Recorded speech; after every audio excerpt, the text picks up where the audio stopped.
I listen to it all the time. I tell all my friends to smack it raw.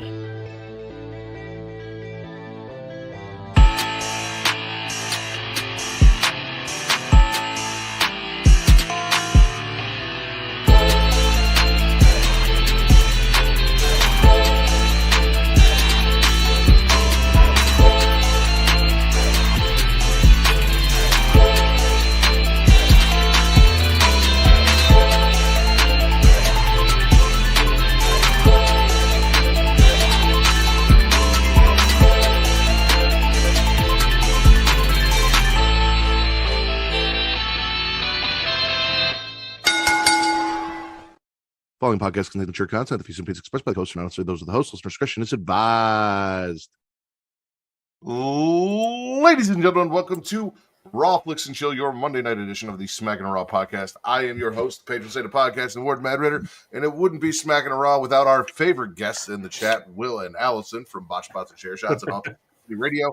Joining me tonight, my two co-hosts. She is host of the She-Lead Showcase, Inside the Mind of In the Crowd, story time with the reigning, defending, undisputed Trick or Trivia champion, Miss Katie Kinsey. Baby. Hey. He is, I never know which one I want to start with, because, like, there's the Salt and Spit or Swallow. There's Daddy Delgado. Okay. There's, the Deadbeat Poppy. Deadbeat Poppy. We do that.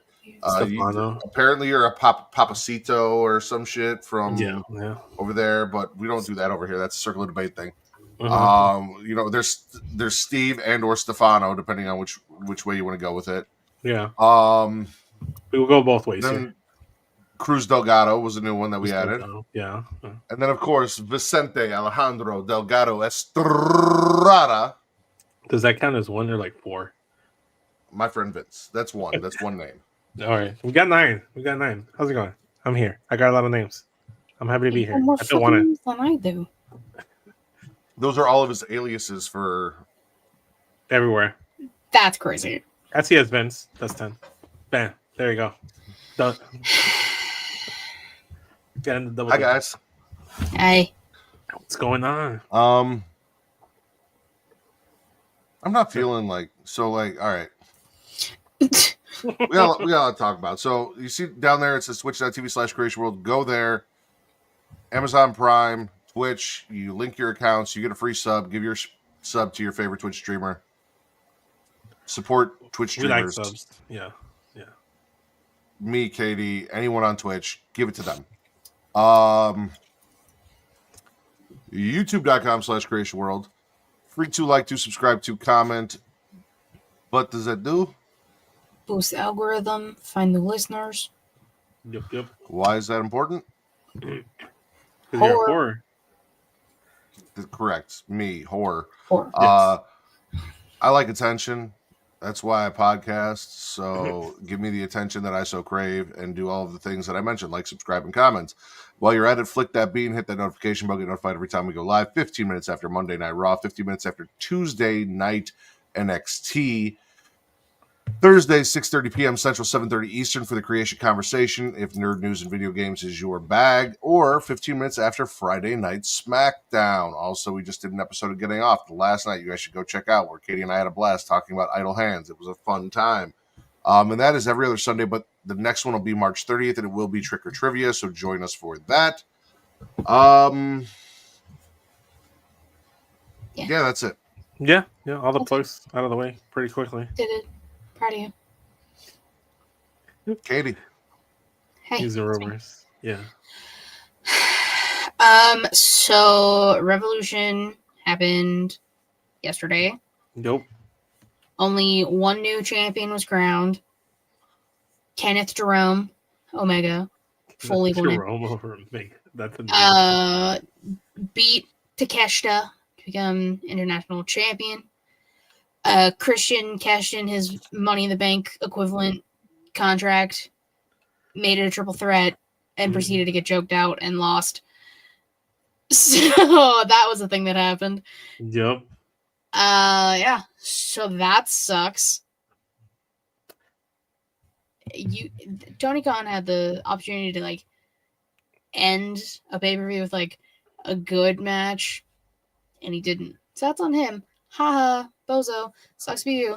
I did see that the pay-per-view did go off air with Swerve jumping onto Mox and security guards and walking around and that being praised for being because Swerve. Swerve won against Ricochet. Yeah. To become number one contender. So I'm assuming at Yallin, Swerve becomes champ again because Moxley should not be champion anymore. I'm just saying.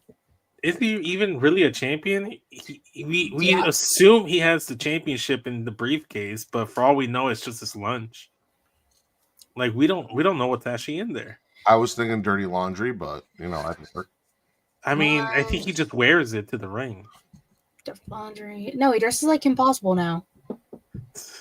I'm not even 100% sure that Marina Shafir is a wrestler. She may just be a stay-at-home mom who washes his laundry and carries it around in a briefcase. It could be. It could be that. I mean, Moxley seems to just t-shirt and pants combo with like maybe tidy whities underneath, and that's about it. I don't really know anything else that he wears.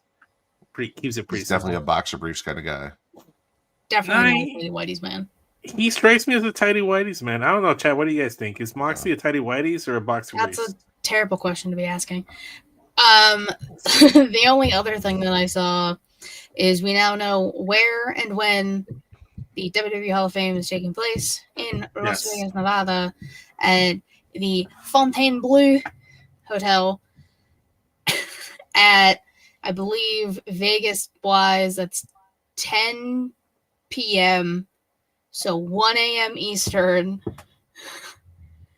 So y'all have fun with that. It's going to be a very late night. I think you have it wrong. No, Katie. No, I don't. Hold on. If it's 10 p.m. our time, it would be more like 8 p.m. Vegas time. Because TC's always it's listen, I don't know. It's at 1 a.m. Eastern is when it's ending or starting. Well, because I mean, you have to think SmackDown starts. I have my ticket. Hold on. It starts at 11 a.m. Eastern, 8 a.m. No, that's the pre-sale opportunity. Never mind. Yeah. SmackDown starts at 4:30. 1 a.m. Eastern. Yep. SmackDown starts at 4:30 Vegas time. That'll happen. A little bit of downtime. Hall of Fame. If it makes you feel any better, I now have to... The doors for Stand and Deliver open at 8 a.m. Vegas time. Saturday morning now. They changed the time this week. So the show starts at 9:30 now. It's going to be an early day. Interesting announcements. Interesting time slot, I should say. My apologies. I don't know why I lost audio, but I lost audio from you guys. It's one of those episodes. Yeah. Oh. Yeah. Are we back? You still can't hear us? We're good now.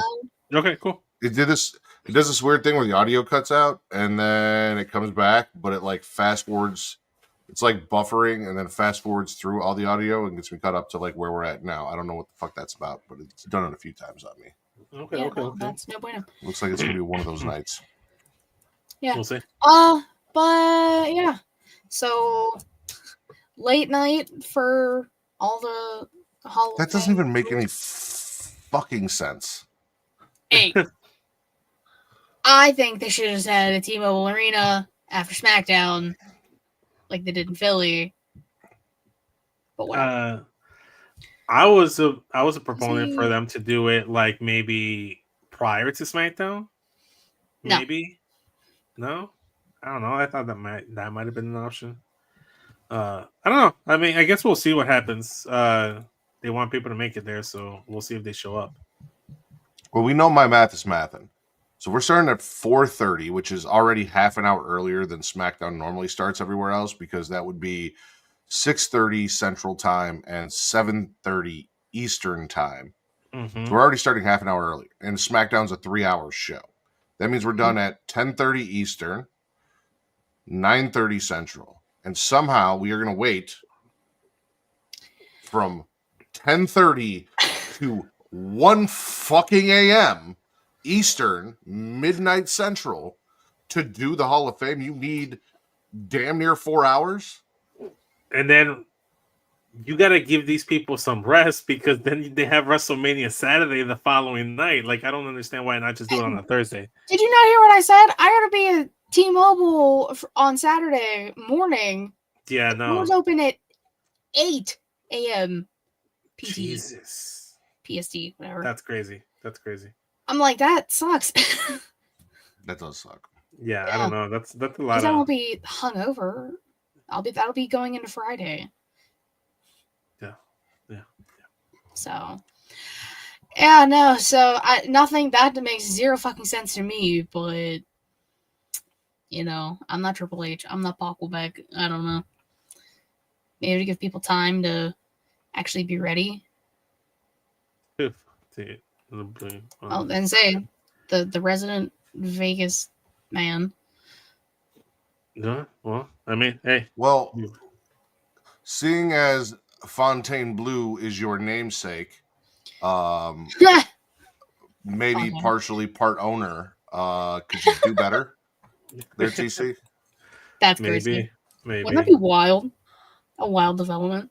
There's a lot about TC, like I know, but like we don't really know. Like he doesn't talk about. So I wouldn't be surprised. I really wouldn't be surprised. I need lore on all of the friends. You have all of the lore you can get from me. Listen, scumbag. I know. Ex scumbag. I'm sorry, ex scumbag. Matt has told many a story via the COVID days when all we would do is just sit on Zoom and everyone just talk and have a great time. Yeah. Nothing else. Anything else for news and rumors? No, that was literally it. Okay. So we kicked off Raw. Jey Uso defeating Grayson Waller. Jay gets DP'd by A-Town Down Under for about a second before he comes back, starts beating the shit out of them. You need to have a scumbag shirt. I need to have like a scumbag shirt, but then it like has X in like up here, like red letters. Yeah. Somehow.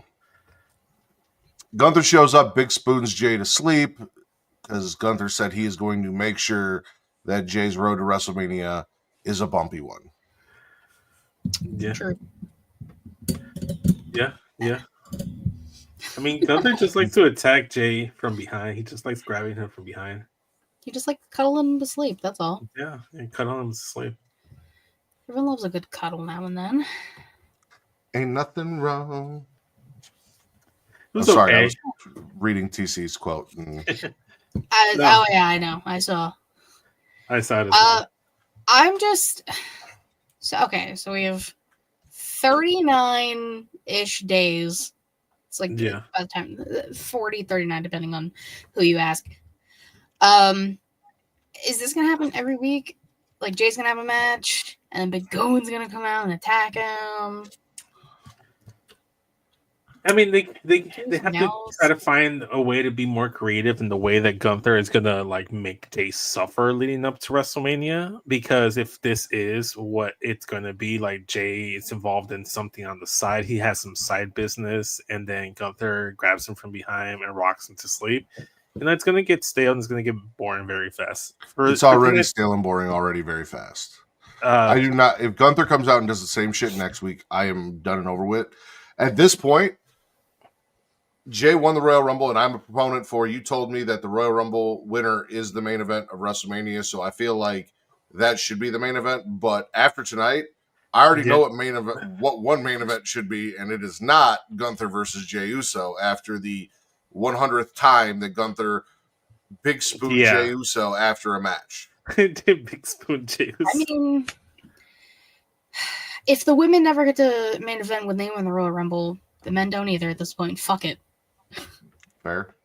Yeah, it's gonna get a spit. It's gonna get a straight up spit because like I don't really care that he has a match with Waller and then like get attacked by Austin Theory, and then Gunther doing the same song and dance. So, like it's very still. You got to do something to heat up that feud. You're right, man. So you know what? It is already gone. Like it's already gone. Like, it's already stale.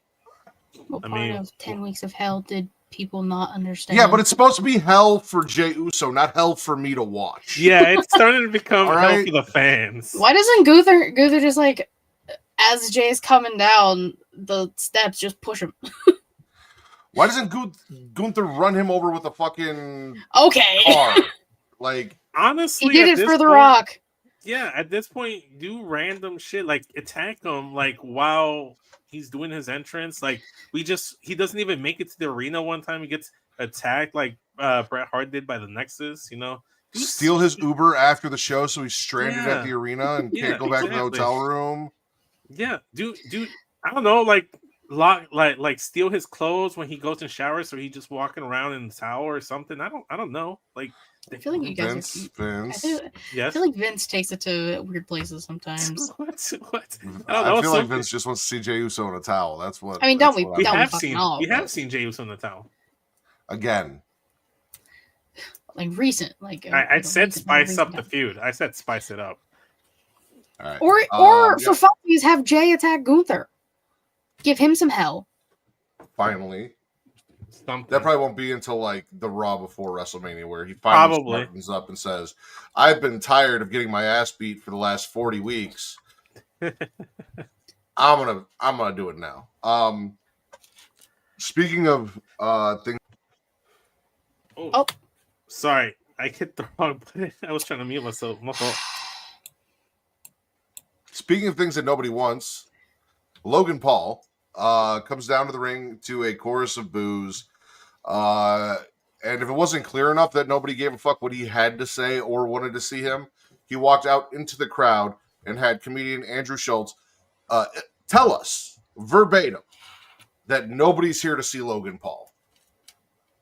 That nobody gives a fuck. So then he attacks the comedian. AJ comes out, makes the save. Logan runs away with his tail between his legs. AJ's calling him back. Nothing happens. Logan and AJ spit a swallow. That's what I would have done. But... Well, I mean, he is a little bitch. Very nice. I mean, it's a spit. This is what. I don't need Logan Paul on my TV anymore. Yeah, I didn't need him on my TV ever. This is all a spit. It's terrible. Like I said, AJ is making a sacrifice so that Logan Paul isn't saddled with someone that we care about more about this WrestleMania season. But it's a waste. They pivoted. It wasn't AJ supposed to call him out, and then all of a sudden they did something different. It was just bad. Yeah.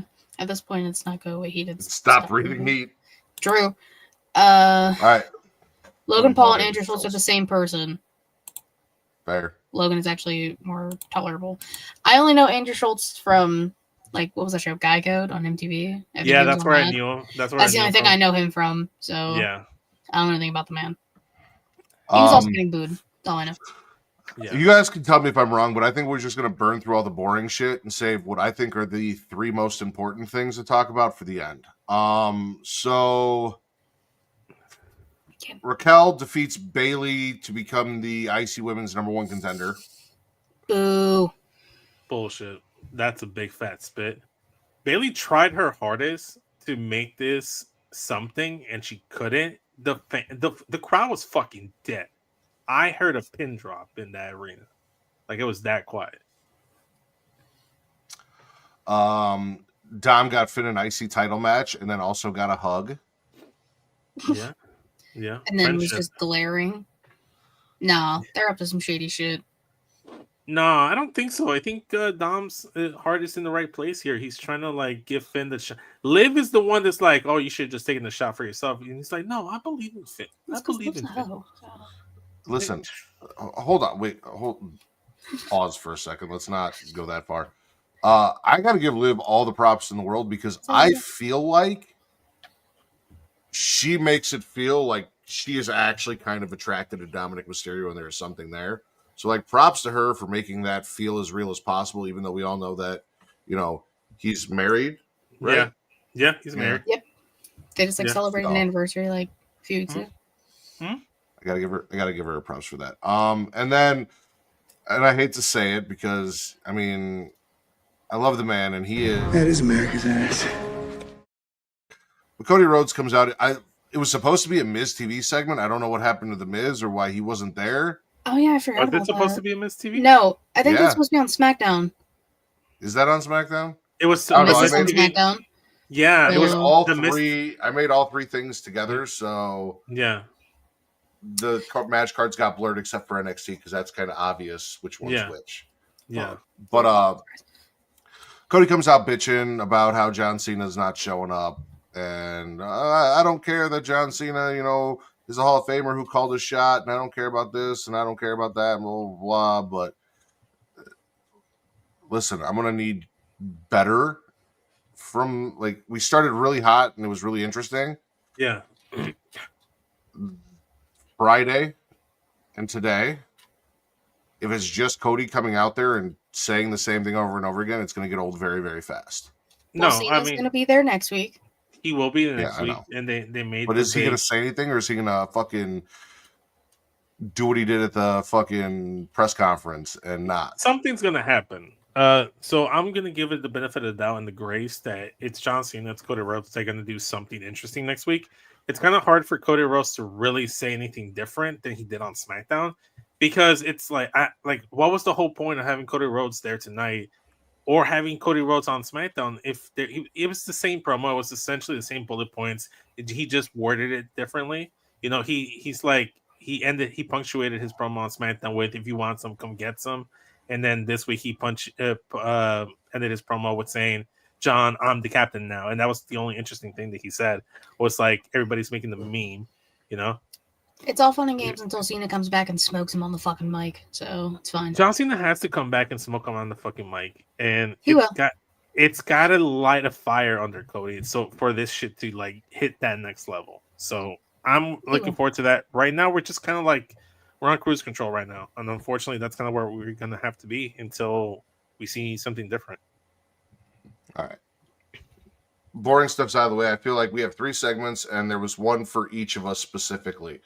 So do we start with Katie or do we start with Vince? Just start with Vince. His happened chronologically. It happened first. So we have LWO versus the New Day Tornado Tag.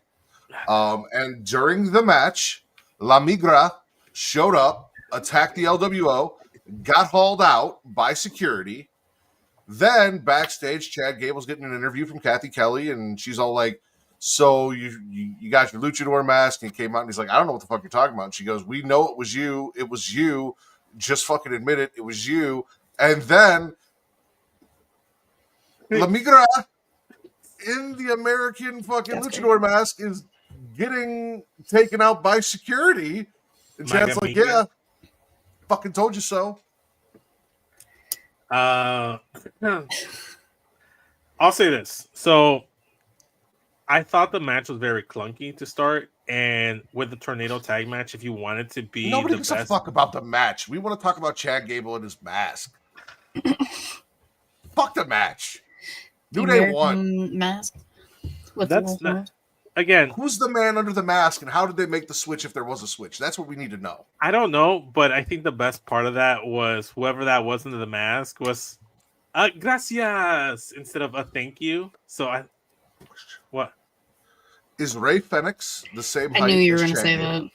No, he has tattoo. Oh, he was covered up. He was covered, Vince. I'll look up heights. Covered up. Un momento, por favor. Because what if it's not Aleister Black? Which is so disheartening, by the way. What if the luchador is Ray Fenix? Okay, according to Google, Gable is 5'8", which is crazy and doesn't seem correct, but okay, we'll trust Google for right now. Shorty G, but anyway. He's more 5'6", I would say. Ray Fenix is 5'10", according to Google. Phoenix is a taller man. Shout out to the colonizer, the luchador. No, listen, I did see that theory floating around on Twitter. It's like, what if this is the way they introduce Fenix to WWE. I was like, that's crazy. Nah, I don't want to see that. We don't know. I mean, he does he have a connection to Dominic Mysterio? But he's a connection to Penta, who was we know he has a Dark connection to Penta. Lucha. He doesn't have any connection with Dominic Mysterio that I know of. That you know of. Okay. Didn't the Lucha Bros team with Rey Mysterio like all in the first one or something? They did. But so Dom was nowhere near that. He wasn't. There's the connection to Rey, which is the connection to Dom. Okay. I'm not gonna dive into that. Hey, that's not what I want for Rey Fenix. Imagine crazier things have happened. The badass debut and presentation and rollout for Penta, and that I'm Mexican wrestler underneath America La Migra mask. You know, like. I mean, if the reveal is that it's Rey Fenix, and then it leads to a WrestleMania match between Penta and Fenix, 1-on-1, head-to-head at WrestleMania. How do we get to Penta and Fenix? It could be next year. It's fine. how Chad Gable, who fought Penta, who lost to Penta, who went on this I hate luchadors and I need to learn how to defeat luchadors, goes and gets Penta's brother to train him in the art of luchador. And you want to know how we get to Penta? We might even get, and you probably hate this, but we might even get Fenix, and Gable versus Rey and Penta at WrestleMania in a tag team match. Okay, you know what? It changed my whole mind. All this shit was a spin. It's probably the worst thing that happened on the show now. The way you laid this shit out, this is the worst thing ever in wrestling. Fuck all this. This is worse than when I hated Vince Aaliyah. Just doesn't want to have fun, I guess. Fuck that. I don't want that. Like, keep Phoenix away from this shit. You know what? Send him back to AEW if this is what you're going to do with him. I don't want to see it. Wild. All right. We'll see how Katie feels about her part. So Michael Cole is interviewing Io Sky and Bianca Belair separately. Shout out to Io. Her English has gotten so much better. Mm-hmm. And she was very just excited to be champion in Madison Square Garden, which was fucking adorable.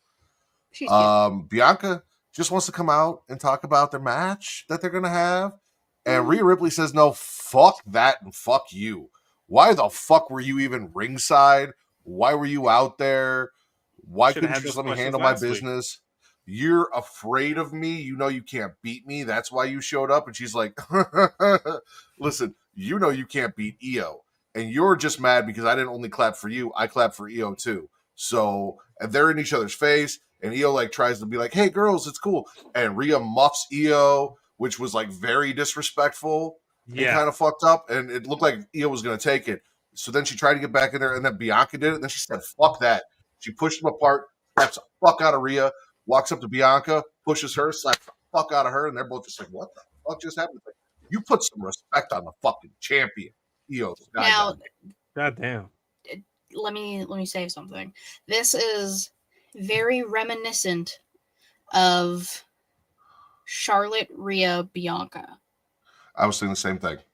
Except now Bianca is a part of the main feud, and Io is in the place of Bianca from even though she's champion. Even though she's champion. I mean, I'm still under the sentiment that Bianca shouldn't have put hands on Rhea, even if Rhea puts hands on her first. Like, no. The amount of people who get pushed outside and then don't do anything about it. Because they're bitches. Bianca's no bitch. She ain't gonna back down for nobody, even if it is mommy. Hey, Naomi called her a bitch. So, listen, she was heartbroken. She was dealing with emotional distress. Plus, also, we don't know if she was in cahoots. We still don't know if she was in cahoots with all that. She's definitely no. Bianca's a part of it. I know what I'm doing. I know this, and you know what? I'm okay with this being a triple threat. Like I said before, if I can't get Rhea and Bianca 1-on-1 at Mania, which is what everyone has been wanting for 5 years, then we do with triple threat, and the women fucking cook. Yeah, they're gonna fucking cook. This is my contender for what should main event night 1. Well, it's probably not going to because of what we're going to talk about. Unless, of course, we're getting a Chad Gable FedEx versus Penta Rey Mysterio tag match, and then I will leave this fucking podcast right now. Keep fucking with me. You can't leave because we haven't even talked about the main event yet, ladies and gentlemen. We had in Madison Square Garden, a steel cage match between one Chicago's own CM Punk and Iowa's own Seth Rollins. A grudge match. Seth was wearing something very reminiscent to Razor Ramon colors, while Punk was in the black and dark red and looked a lot like HBK. This was giving me a lot of curtain call vibes. I didn't see in that. It definitely wasn't a MSG. curtain call. We did not have a curtain call, but maybe a little bit of an homage there as they were in the ring with the colored gear. And then they spammed finishers, and both guys were like, "Go ahead, end the match and leave." And neither of them took the opportunity. They were both just trying to get the pin eventually. They wanted to beat the hell out of each other. We saw 3, 4 maybe GTSs from fucking Punk, a GTS from Seth Rollins, multiple stomps, an Anaconda Vice, an STF, which is just disrespectful from Seth Rollins. I think that's an Easter egg that was planted right there. I think that was an Easter We even egg. saw Seth Rollins hit a GTS into a stomp and then a stomp off the second rope. And then Seth Rollins is sitting there in the corner and we hear the crowd cheering, and I knew exactly what the fuck was coming. The camera tried to hide it. But ladies and gentlemen, like a dungeon dragon, it is Roman's revenge as he grabs Seth Rollins and yanks him out of the cage, giving him the win.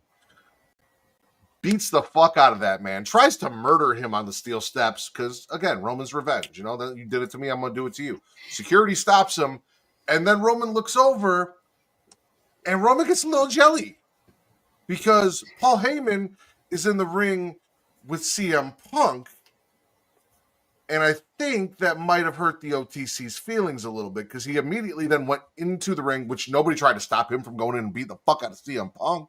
Adam Pearce, you guys were right there. You stopped what was going to happen to Seth Rollins. Why did you just let him get in the cage and beat the fuck out of CM Punk? Where were you guys?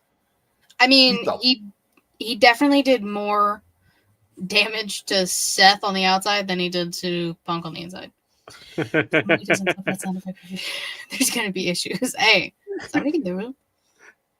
We'll get Mara on it. As soon as you were talking, I was like, oh, that's the song he chose. Okay. Yep. Nice.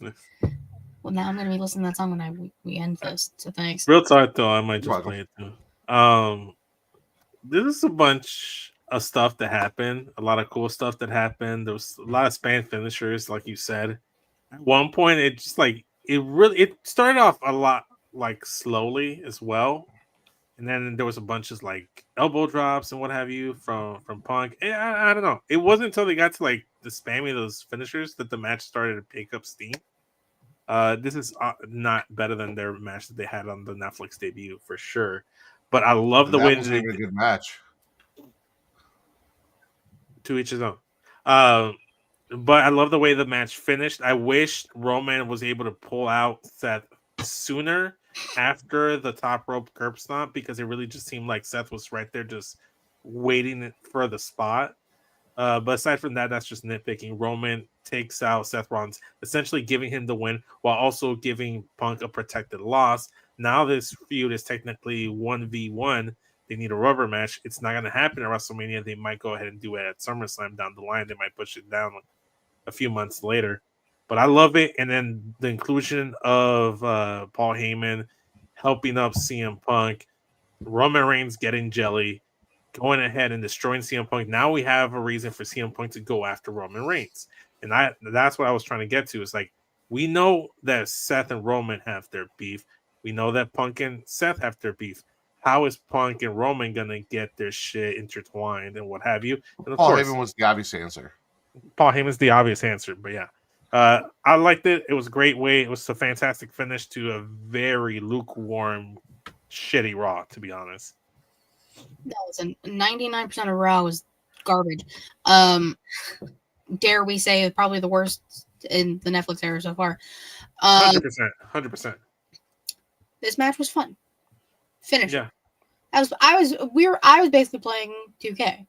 You spam finishers, you get that shit ready. Yeah, there you go. Try and end your opponent in every shape or form. Roman coming out, expected. It's the Garden. They had to do something, especially if the steel cage was ending. Like I said, Roman definitely did way more damage to Sethery outside as opposed to Punkery on the inside. The favor is that Heyman has to get Punk a Mania match. That's literally what it has to be at this point. What's up, broadcast? I think the favor, Katie, is going to be helping him win that triple threat match at Mania when it does get made. I think the favor is what Paul did tonight to wind up making this a main event of night one. It's Okay, like, I need you to piss off Roman because me and Seth alone may not be main event worthy, but Roman will make this a main event. So, I mean, it's what I said, except making it a main event. So yeah, that's fine. Yep. I said just getting him a Mania. We'll see. We'll see what happens. I mean, we have 30. I'm sorry, we still have 40 days until WrestleMania night. 39, 40 days, yeah. There's still time. My favorite thing of the whole match was Seth Rollins locking in the STFU or the STF or whatever. I really do think Seth is going to be the third man in that Rock Cena like trio. And that might just be like what we go into with WrestleMania. And he's going to turn full heel. Because I think they're going to add someone else. And I think Stone Cold's knees don't work anymore. Come on. It's worse than Tegan Knox. Hey, he was on the truck. He was on the truck with Cena. He's going to need to ride the truck down because he's not going to be able to walk it down the ramp. Okay. He had a fine match with Kevin Owens. What do you think? That's fine. That's fine. He trained 20 years to get that one match. But he's gonna have to need another 5 more years. He doesn't necessarily need to have another match. He just needs to come down, act like he's there for Cody, stunner Cody. Yeah. Bada bing, bada boom. I think it'd be more impactful if it was Seth in my opinion. Honestly, the thing that would make most sense is The Undertaker, because The Undertaker is the one that helped Cody win the title. So now The Undertaker comes down after screwing over the main event last year. I mean, and everyone's going to assume he's there for Cody. Also helped Cody win. True. I don't know. And Stone Cold's just for fun.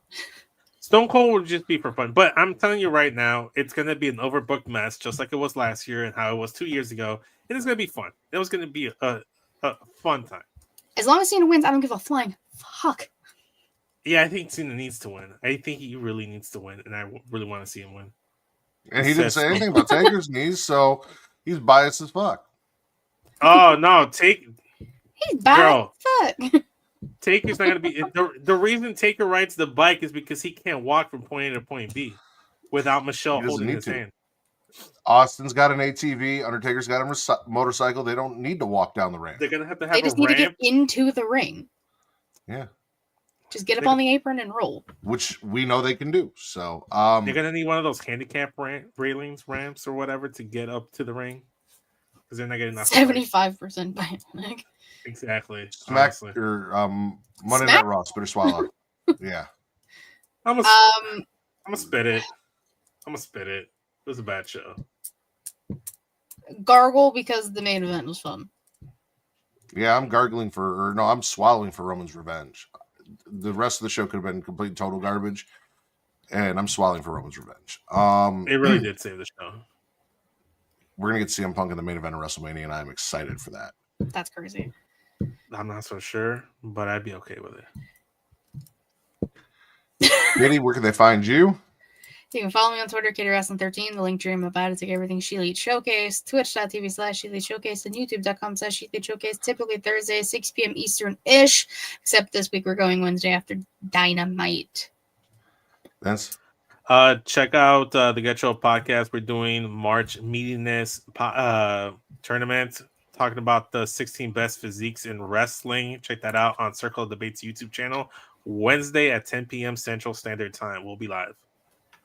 You guys can follow me on Twitter at MattRidders, for your wrestling content, at Getting Off for your horror content, and everywhere else. TikTok, Instagram, Threads, and Blue Sky at Smacking It Raw. For Miss Katie Kinsey Bay and SCS Vince, I am the patron saint of podcasting, the Warden Matt Ritter, and he is not Jasmine, he is Aladdin.